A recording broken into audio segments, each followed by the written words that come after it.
السلام علیکم ورحمۃ اللہ وبرکاتہ۔ پیارے ناظرین کرام، آج ہم پڑھیں گے انڈیفینٹ پروناؤن یعنی ضمیر تنکیری۔ یہ کیا ہیں، اس کا کیا کام ہوا کرتا ہے؟ جو پروناؤن غیر متعین اور نامعلوم شخص یا چیز کے لیے استعمال کیا جاتا ہے اسے انڈیفینٹ پروناؤن کہتے ہیں، یعنی اس سے مراد کوئی ایسی چیز یا کوئی ایسا شخص ہوگا جس کی کوئی تعیین نہیں کی گئی ہوگی۔ یعنی یہاں پر کوئی آ کے گیا، تو میں نے کیا بولا؟ یہاں پر کوئی آ کے گیا، تو اس کوئی کے لفظ کے ذریعے سے میں نے یہ تو بتا دیا ہے کہ کوئی آ کے گیا ہے، لیکن یہ نہیں بتایا کہ کون آ کے گیا ہے۔ تو ہم نے ایسا لفظ استعمال کیا جس سے آنے والے کے بارے میں تو بتا دیا کہ آ کے گیا ہے، مگر کون آ کے گیا یہ تعیین ہم نے نہیں کی ہے، یعنی ایک غیر معلوم فرد کو بتا دیا۔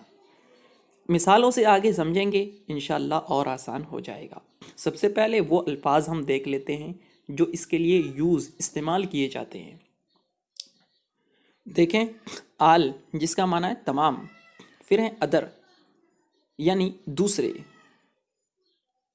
پھر ہے فیو کا معنی ہے کچھ، بعد میں ہے اینی بڈی یعنی کوئی، مینی کئی، نو بڈی کوئی نہیں، سم کچھ، سم بڈی کچھ لوگ، نن کوئی نہیں، ون کوئی ایک۔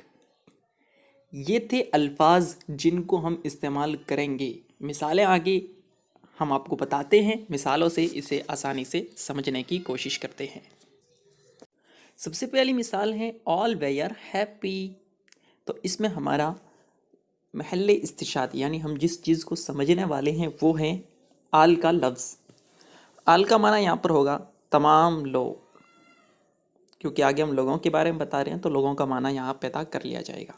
ویر ہیپی خوش تھے، تو ویر وغیرہ یہ کیا ہیں، ہیپی کیا ہیں؟ ہیپی تو آپ سمجھتے ہی ہوں گے، لیکن ہم نے ابھی فعل اور معاون فعل کو نہیں سمجھا ہے، اس لیے کہیں پر اگر کوئی ورب، ہیلپنگ ورب وغیرہ آئے تو اسے گھبرانا نہیں ہے دیکھ کر کے، وہ سمجھ میں نہیں آتا تو رہنے دیں، ہم بہت جلد ان سب کو تفصیل سے آگے سیکھنے والے ہیں۔ تو ہم یہاں پر آل کا معنی دیکھیں گے، آل کا معنی ہے تمام۔ تو یہاں پر ہم نے یہ بتا دیا کہ تمام لوگ خوش تھے، مگر تمام وہ تھے کون یہ نہیں بتایا، تو یہ ہوا کہ غیر معلوم افراد کے بارے میں ہم نے ایک لفظ کو استعمال کر کے بتا دیا۔ پھر ہیں one should do one's duty, کسی کو اپنا فرض انجام دینا چاہیے۔ کسی کو، ون یہاں پر ہمارا محل استشہاد ہے، کسی کو اپنا فریضہ انجام دینا چاہیے۔ تو ہم نے یہاں پر کسی ایک کی تعین نہیں کی ہے کہ بھی فلاں شخص کو اپنا فرض انجام دینا چاہیے، بلکہ ہم نے غیر معلوم اس کو کر کے چھوڑ دیا ہے۔ اگلی مثال ہے فیو ول پاس، کچھ پاس ہوں گے۔ تو فیو کا معنی کیا کیا یہاں پر؟ کچھ، تو یہاں پر بھی کوئی تعین نہیں کی ہے کہ پاس ہوں گے کون یہ نہیں بتایا ہے۔ اسی طرح اگلی مثال ہے سم بڈی ہیز اسٹالن مائی کار، کچھ لوگ میری کار چوری کر چکے ہیں۔ تو یہاں پر ہم دیکھیں گے سم بڈی کا معنی کچھ لوگ، تو وہ ہیں کون کچھ لوگ یہ نہیں بتایا، تو یہ ہوا کہ ہم نے ایک ضمیر تنکیری کو استعمال کر کے غیر متعین افراد کے بارے میں بتا دیا، کیونکہ ہمیں معلوم نہیں ہے کہ چوری کس نے ہے۔ بی گڈ ٹو ادرس، دوسروں کے ساتھ اچھائی سے پیش آؤ۔ ادرس، ادر ہم نے پیچھے پڑھا ہے جس کا معنی ہے اور، یعنی دوسرے، تو دوسروں کے ساتھ اچھائی سے پیش آؤ۔ تو اس مثال میں ہم نے کیا کیا ہے؟